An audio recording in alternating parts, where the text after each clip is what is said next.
मङ्गलं कौसलेन्द्राय महनीयगुणात्मने चक्रवर्तितनूजाय सार्वभौमाय मङ्गलं वेदवेदान्तवेद्याय मेघश्यामलमूर्तये पुंसां मोहनरूपाय पुण्यश्लोकाय मङ्गलं विश्वामित्रान्तरङ्गाय मिथिलानगरीपते भाग्यानां परिभागाय भव्यरूपाय मङ्गलं पितृभक्ताय सततं भातृभिः सह सीतया नन्दिताखिललोकाय रामभद्राय मङ्गलं त्यक्तसाकेतवासाय चित्रकूटविहारिणे सेव्याय सर्वयमिनां धीरोदात्ताय मङ्गलं सौमित्रिणा च जानक्या चापबाणसिधारिणे संसेव्याय सदा भक्त्या स्वामिने मम मङ्गलं दण्डकारण्यवासाय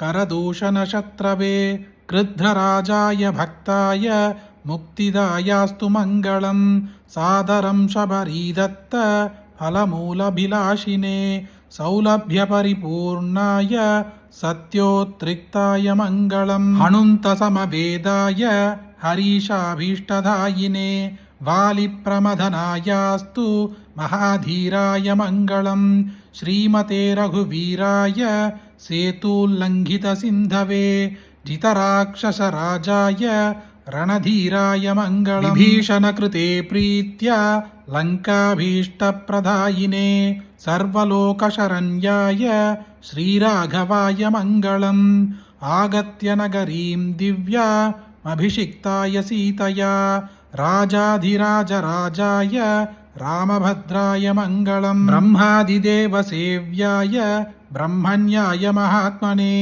जानकीप्राणनाथाय रघुनाथाय मङ्गलं श्रीसौम्यजामातृमुनेः कृपया स्मानुपेयुषे महते मम नाथाय रघुनाथाय मङ्गलं मङ्गलाशासनपरैर्मथाचार्यपुरोगमैः सर्वैश्च पूर्वैराचार्यैः सत्कृतायास्तु मङ्गलं रम्यजामातृमुनिना मङ्गलाशासनं कृतं त्रैलोक्याधिपति श्रीमान् కరోతు మంగళం సదా.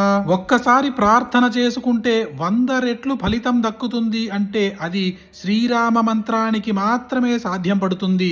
అలాంటి యొక్క ఈ శ్రీరామ స్తోత్రం మీరు ఒక్కసారి వింటే తీసుకున్న అప్పులన్నీ కూడా తీరిపోతాయి. 2 సార్లు వింటే అకస్మాత్తుగా ధనలాభం కలుగుతుంది. 3 సార్లు వింటే కోటీశ్వర యోగమే కలుగుతుంది. అలాంటి ఒక అద్భుతమైన స్తోత్రం మీరు ఒక్కరే వింటే సరిపోతుందా? మీకు తెలిసిన అందరికీ షేర్ చేయండి.